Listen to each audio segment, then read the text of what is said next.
Hey guys, welcome back to the CTE Companion. Today I'll be reviewing UFC 324, which happened last night, the first event on Paramount Plus. Don't know what we're calling it, numbered event, premium live event if you want to steal it from the WWE. Definitely not a pay-per-view though.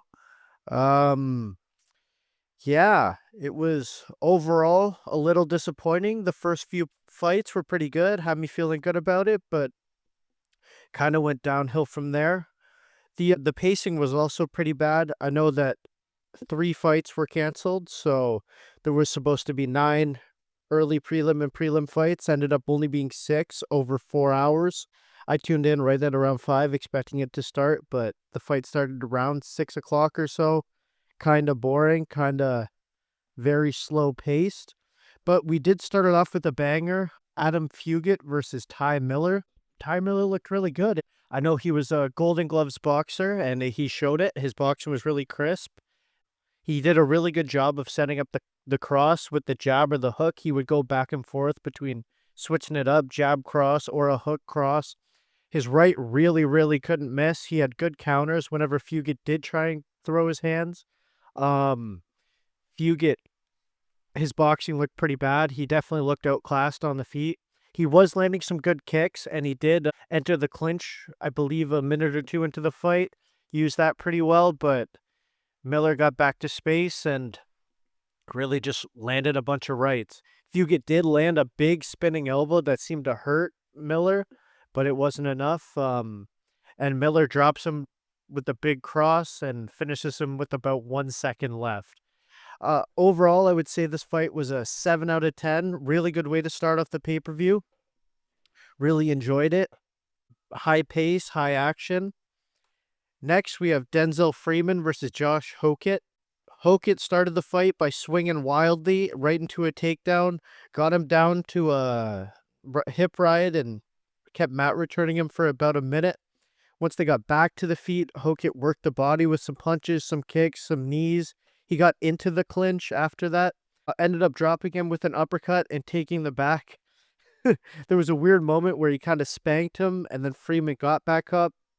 When it got back to the feet, Hokett pieced him up some more. Freeman, after getting tagged up, shot on him. Hokett sprawled on him, stood back up, and ripped the body some more.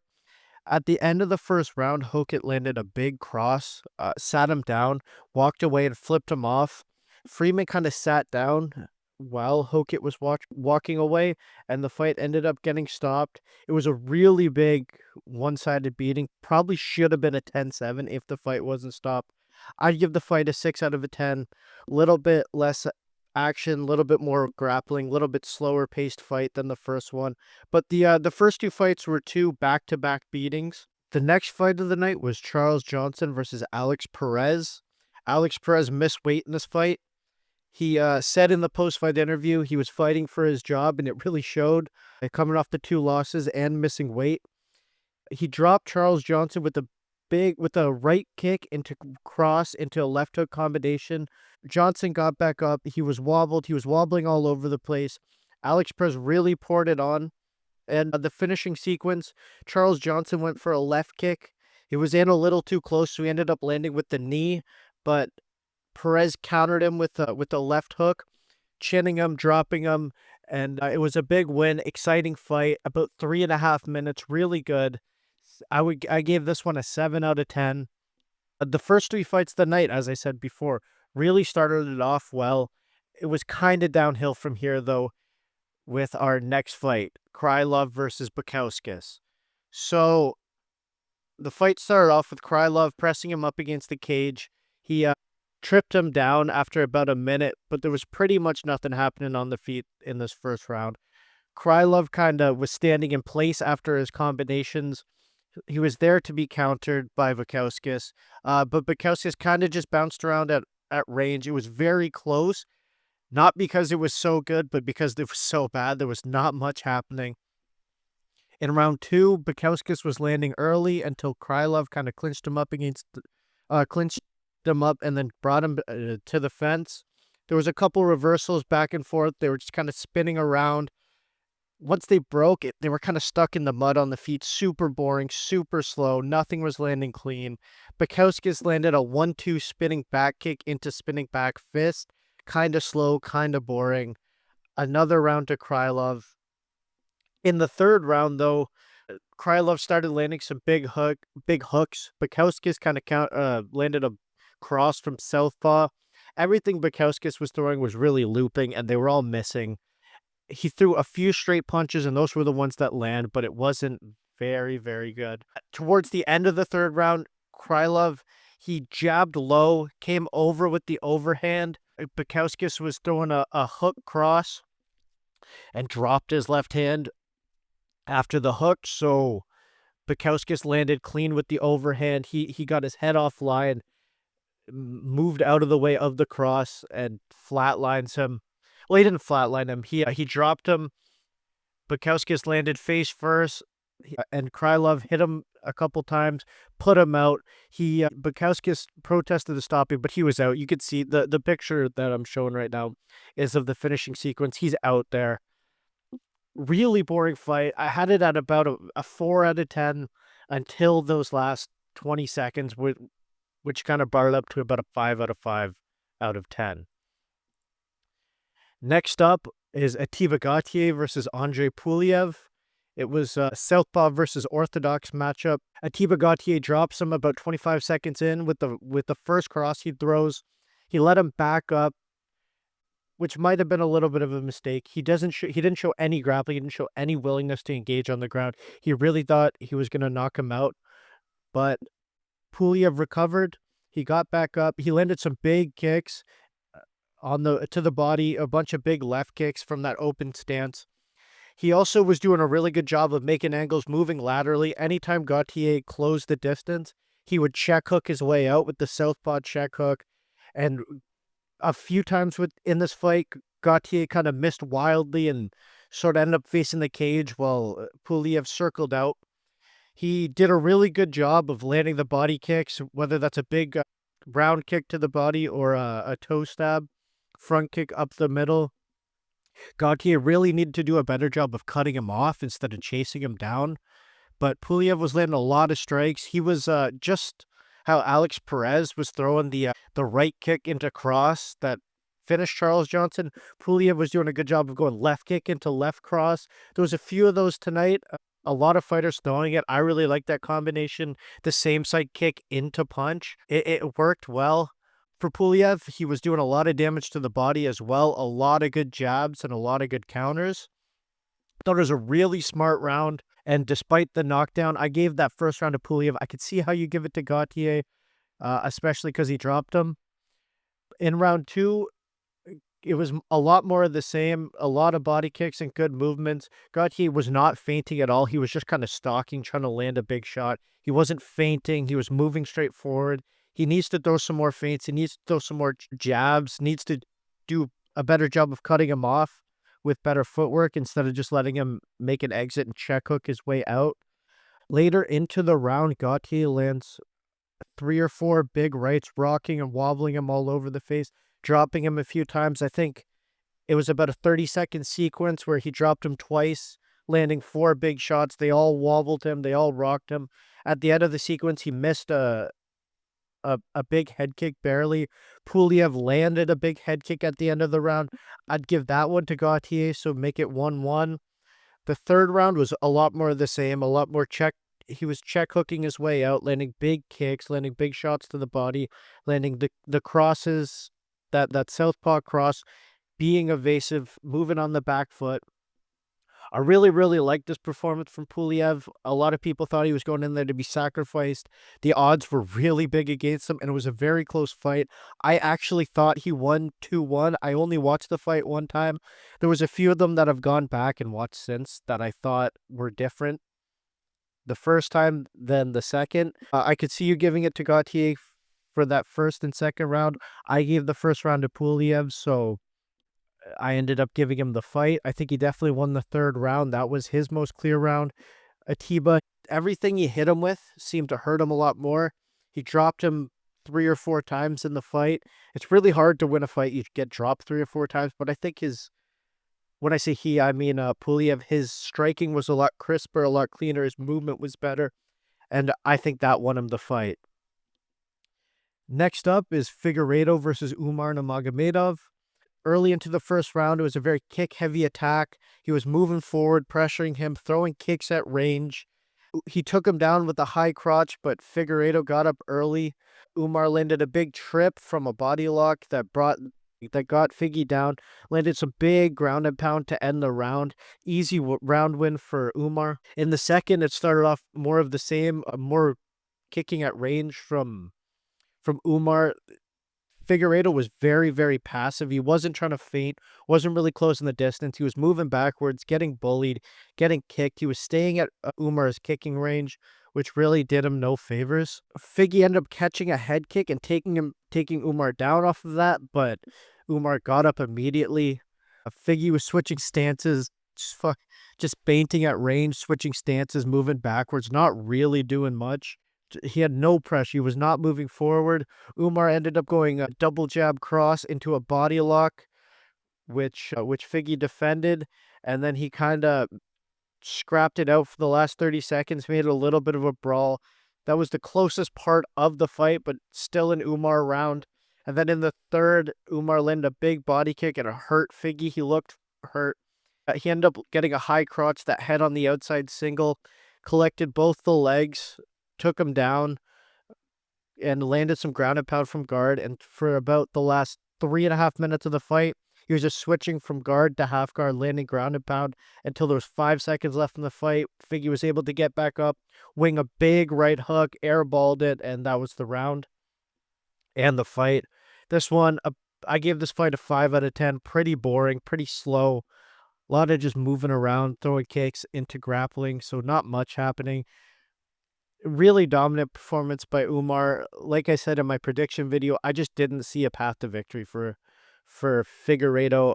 It kind of went down exactly how I thought, keeping him at range, landing the takedowns and the kicks.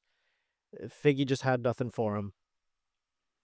That was the main event of the prelims. Next up to open the main card was John Silva versus Arnold Allen. This was probably the second best fight of the night. Really good, really technical, and also a scrap. It was kind of a tale of two fights. In the first round, Arnold Allen stayed at range, moved his feet, fought a really smart fight, throwing a lot of kicks, jabbing away at range, moving, pumping the jab, circling off. Silva was pressuring him, throwing a lot of single strikes, not being too active. Arnold Allen was landing a bunch of left kicks into left straights. The same thing Pulev was landing earlier. Like I said, it seemed to be the night of that combo. A little bit of emoting from Arnold Allen and then Gene Silva, back and forth. Silva was being way too patient, kind of gave up the first round. Maybe downloading data a little bit, maybe just being patient. Gene Silva came out southpaw and then switched to orthodox. He did a little bit of southpaw in the first round. I didn't see it too much for the rest of the fight. In this picture, it's the start of the fight where he did come out southpaw. Gene was flicking some head kicks out there, but they were all blocked. He came on late with a few big combos, but it wasn't enough to steal the round. At the end of the round, with about 30 seconds left, there's a crazy sequence where he landed a big spinning elbow, hurt him, hit a cross, then a head kick, missed a flying knee, pushed him up against the cage, landed a big elbow, and then kind of stood there staring at him. Allen went to go dap him up, but Silva wouldn't. Allen pushed him away and went back to the corners. I gave that first round to Allen. The first time I watched this fight last night, I gave the second round to him as well, but in a rewatch today, I give the second round to Silva. I could see some people thinking that that Silva stole the round with that last 30 seconds, but Allen did a lot of good work for that first 4.5 minutes. It's not like some of the later fights or the other fights where not much happened and then someone stole the round at the end. It was a lot of good work from Arnold Allen. At the start of the second round, Gene Silva landed a big combo. He got a takedown, and then when Allen got back up, Silva was able to land a big combination off that. He landed a bunch of big shots in the second round. Allen landed a big head kick, pushed him up against the fence, and landed a flying knee that seemed to rock Gene Silva quite a bit. Gene Silva was then able to land some big combinations, get the momentum back in his favor. Another momentum swing when Arnold Allen landed a big knee. It was a much more frantic round. Allen was doing good in the chaos, but it was a very, very, very chaotic second round. Like I said, when I said the tale of two fights, I mean that first round was very controlled and measured, and then the rest of the fight, the second and third, much more chaotic, much more hectic, much more of a Silva kind of fight. As I said in the prediction, I thought Arnold Allen would be able to keep this at range, keep it a boring fight, land his kicks, land some takedowns, land some jabs, maybe for the first two rounds, keep him off him and be able to get the decision. I think that he got drawn into a brawl by Silva. Maybe it was the trash talking, maybe it was just the frantic pace and having some fun in there. That was a bit of a mistake in my opinion. He did such good work in the first round, and in the second round, that frantic pace, he was definitely engaging in more of a brawl, and that really doesn't suit Arnold Allen, especially in this kind of matchup, and that lost him the second round. It also lost him the third round. Silva just kept coming forward, landing body shots and pressuring him well. Arnold Allen initiated a clinch, did some good work out of there. Silva was able to grab a single, use that to get into the clinch. He landed a big elbow into a takedown. Arnold Allen got back up, landed a knee. That was kind of the biggest sequence of that third round. Just another frantic round. Really, really good fight. Best fight of the night so far, and in my opinion, the second best fight of the night. I think that Arnold Allen kind of threw the fight by engaging in a brawl in the second and third round. 8 out of 10 overall. Definitely think that last night I thought that Arnold won, but I could see you giving that fight to Gene Silva. Next up, Natalia Silva versus Rose Namajunas. One of the worst fights, if not the worst fight of the night. Almost nothing happened. Really boring. I thought Rose won this one, but the real losers was anyone who watched this. That was a waste of 15 minutes, wasted 30 minutes if you watched it twice like me. I watched all of them last night, rewatched the main card today to make notes on them. Was out last night watching them, so that's might be why my opinions changed on a few of them. I watched this one twice. I thought both times I thought Rose Namajunas won the first two rounds. Silva, she landed a nice side kick in the first round. She wasn't landing any punches. Rose was landing a few punches and a few inside low kicks. Like I said, almost nothing happening, just bouncing around at range, feinting, throwing at air. I thought Rose was able to edge it out. Coming out of the corner for the second round, Rose looked like she was going to cry. And during this, I noticed, you know, that whooshing sound they make whenever a pop-up comes up? That kept going. It kept hearing that noise all night with no pop-ups. I don't know if that's just something new for Paramount or whatever, but that was kind of odd. The commentary started shit talking the Rose versus Carlos Esparza fight. I found that one kind of funny. This one, well, not as bad as that, was on pace to kind of be something similar to that. Rose landed some punches in the second round. She got a takedown from a body lock. Silva got right back up. Silva held Rose a little bit. Rose was able to get another takedown from the body lock and hold her down for a little bit longer the second time. I gave the second round to Rose as well. In round 3, Natalia Silva was a lot busier, a lot more active. She came out like she wanted to win the fight. Usually the champions are the ones, the former champions, the championship level fighters, they're the ones who come out in that last round, make a statement. They know exactly what they need to do.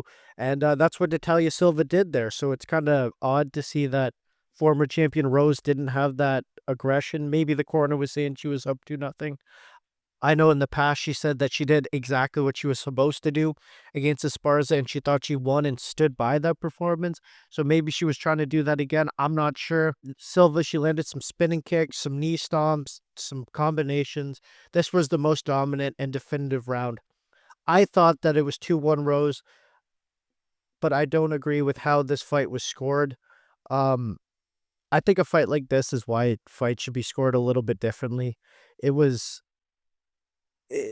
that third round should have been enough to win the whole fight. When you have such a boring first two rounds and someone puts a stamp on the fight like that, that should count for more than those first two pity-patty little takedown rounds that Rose won. Next up is Derek Lewis versus Waldo Cortez Acosta. Coming out, Derek Lewis, he looked fatter than he had in his last few fights. He looked out of shape. He did not look good in this fight. This was not a good fight from him. Waldo Cortez Acosta looked good. He did everything he needed to do. He stayed out of the way of Derek Lewis's punches. He landed his own counters. He started with a bunch of leg kicks. He worked away at that leg. He chipped away at it. He jiggled and jabbed at Reigns, like I said, and he wouldn't let Derek Lewis fluke a nuke on him. Starting off the fight, Waldo Cortez was kicking at range. Lewis ended up throwing some left kicks, a jumping switch kick, a high kick from southpaw, but it was mostly just standing around at range. Waldo was doing a good job of avoiding punches. Derek Lewis was throwing his big shots, missing them. Waldo caught a kick from Derek Lewis and took him down. It was really a nothing first round. Just a couple jabs and a few straights landed from Waldo. In the second, Derek Lewis continued to miss shots. He looked like he was gassing out pretty early into the round. Didn't have the cardio, didn't have the durability to keep going. Acosta pulled on a left hook from Derek Lewis, landed across back, almost looked like Anderson Silva against Forrest Griffin with a pull cross, dropping him. But when I say dropping him, it barely touched him, just kind of grazed the cheek. Derek Lewis fell to his back and did absolutely nothing. He made no attempt to stop Acosta from passing his guard. He just laid there on his back with his legs up, didn't even swivel or pivot or try and get a hook or grab him in any way, shape, or form. Acosta just passed easily into side control, landed some big ground and pound. Derek Lewis rolled over. Acosta kept ground and pounding him, and there was a stoppage in the second off of the ground and pound. 4 out of 10 fight, really boring. Good stoppage from Acosta, did what he needed to do, looked good. I look forward to seeing him in the future against someone who is not Derek Lewis, who can actually have an entertaining fight and put a little pressure on him. He did a good job of not getting backed up to the fence, which he did in the Ante Delija fight. That kind of worried me a little bit. He rested with his back up against the cage with a high guard. He didn't do that at all. He used a lot of lateral movement, made his angles, stayed safe. Just good performance from him, but takes two to tango is really boring. After that, we have the co-main event of the evening, Song Yadong versus Sean O'Malley. Decent fight, kind of slow, kind of boring, a little less action-packed than you would expect. Kind of safe and technical from both of them. In my first viewing, I thought Yadong won. In my second viewing, I definitely thought O'Malley won that one. He kind of eked out the first round, even though there was the takedown. He landed a few more strikes. They kind of started off picking away at each other back and forth, couple jabs, mostly kicks at range though. O'Malley was outlanding him a little bit with his toe stabs and his low kicks, moving around, switching stances. He really was trying to keep that stance open, like I said in the prediction video. He really likes that open stance. Even when Yadong switched to southpaw for a second, that's when O'Malley would go back to orthodox. He would switch back and forth at both ways, but it was predominantly a southpaw fight from him. He would really sit down on that straight left. He would mostly just pick away with the jab from orthodox. Later in the fight, the Joe Rogan was saying that he thought O'Malley's legs were done, but he was predominantly southpaw the whole fight. I don't think the leg kicks had anything to do with him doing that. Yadong landed a takedown with about 45 seconds left.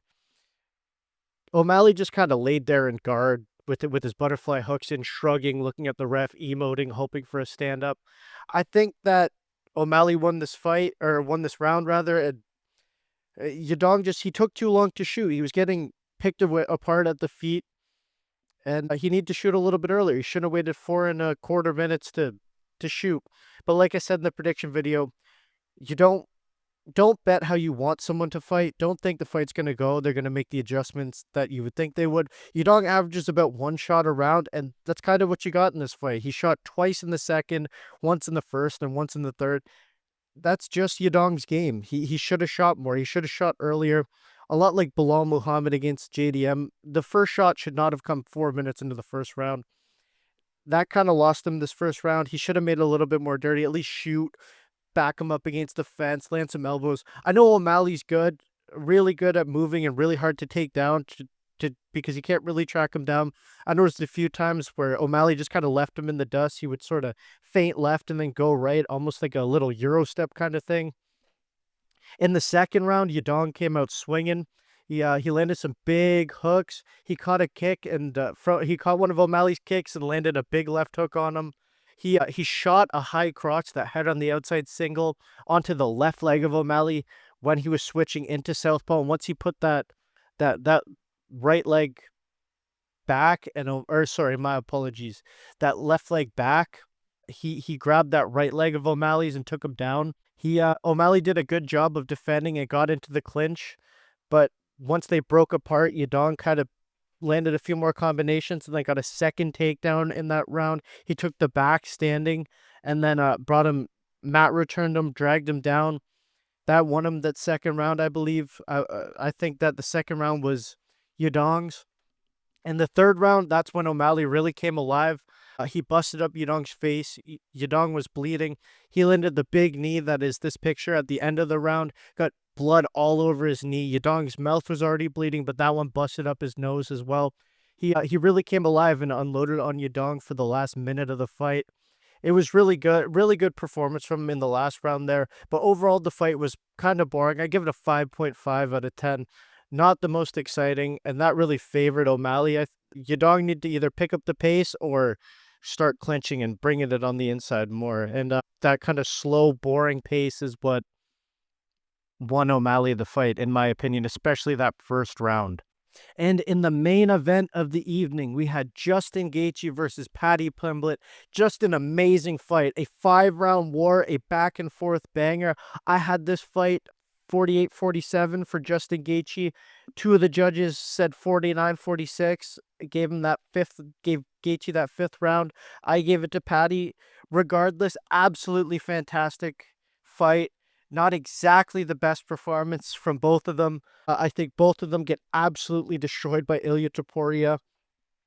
Maybe Paddy Pimblett has a chance against Arman, but everything I saw, I think Gaethje gets smoked by Arman Tsarukyan and Ilia Topuria. But as for this fight, really frantic pace. I kind of think that Justin Gaethje had something wrong with his, maybe his right leg. Like, he was standing weird. He would get really square. He wasn't throwing those patented low kicks. He'd throw a few late, but he just wasn't throwing that right leg at all. So that kind of leads me to believe that his right leg might have been injured coming into the fight. Could totally be making that up. I didn't see anything about that at all. That's just kind of what I saw in the fight. Really good and crisp boxing from Justin Gaethje. Landed a bunch of most of the work was just with his hands. Paddy Pimblett's boxing defense is just atrocious. His chin must be made of vibranium. Very, very impressive by him, but the boxing defense, the hands were not good from him. He did land some big strikes later into the fight, but it did not look good. His main weapons were the knee and the kick to that, especially those knees and kicks to the body, but he landed some to the head as well. I'm shocked that this fight went 5 rounds. I cannot believe how tough Justin Gaethje is. I cannot believe how tough Paddy Pimblett is. In that first round, Justin Gaethje dropped him with an uppercut. Dropped him a few times in the fight. He landed a few takedowns in there. I believe it was 3 takedowns and 2 knockdowns. There was one where I believe it was in the second. He caught a kick from Paddy Pimblett and kind of rocked him with the right that sat him down. In that second, he did eye poke him. He went jab overhand. The thumb scraped the eye of Paddy Pimblett. He was flinching, and he got sat down with an overhand right on the temple. That one was obviously a foul. The eye started bleeding. I thought that could be bad. It was that left side of the right side of Paddy Pimblett's right eye. He had the cut. Those are ones that could get the fight stopped, but fortunately it wasn't. Fortunately, it didn't get too bad. I thought that Paddy Pimblett won the third round. He landed some big knees. Justin Gaethje was dipping his head a lot, and Paddy Pimblett made the adjustments. He landed the knees. I thought that if Paddy Pimblett was going to win this, it would be one of those knees when Justin Gaethje was dipping off to his right. Land a big left knee, rock him, drop him, take him to the ground, submit him. Justin Gaethje, great performance. absolute warriors. He was in front headlock quite a bit during this fight, and he would just kind of collect the head and arm and just land some right hands to the head. He made absolutely no attempts to pass to the back. He made absolutely no attempts to submit him. I noticed that against Chandler as well. When he has the front headlock, he's just trying to land some ground and pound. It was pretty effective though. Paddy Pimblett was able to get up, but when they were on the ground, Gaethje was landing some big rights. I give this fight a 9 out of 10. Definitely the best fight of the night. This and the opener of the main event would be two that I would go out of my way to watch if I didn't watch this event. They're the two that are worth rewatching, and they're the two that are worth going out of your way to watch. Everything else you can kind of not. I maybe if you're really hardcore and you really need your fix after that 6-week layoff. The first three fights were also good, but that co-main, or not the co-main event, the opener and the main event were absolutely amazing. Overall, the card, it had its moments. The pacing was kind of slow at the beginning. There weren't that many fights, cursed by some pullouts. The Hernandez and that one was the one that was the Hernandez Michael Johnson. That was the one. Hernandez must have been injured or something. There was the weird betting activity that got it pulled. And the other one where the guy, I'm very sorry, I forget who it is, passed out after the weight cuts. Hope he's okay. Hope everything's okay with that. And obviously the co-main event, Amanda Nunes, Kayla Harrison. Hope she's doing well as well. The neck injury. Looking forward to see that one in the future. Yeah, thank you so much for watching. I'm going to do a prediction video and a recap for UFC 325, which is this upcoming weekend. Hopefully have that one out by Thursday. I did the predictions yesterday. That was a little bit late. I had it out like 2 hours before. Just a busy week. This time I'm going to start working on it now, have it up by Thursday. Hoping to upload videos, maybe 2 or 3 a week. So yeah, gonna get right on it. Thank you so much for watching. If you did watch to the end, subscribe and like. That would be great. Thank you very much and have a great day.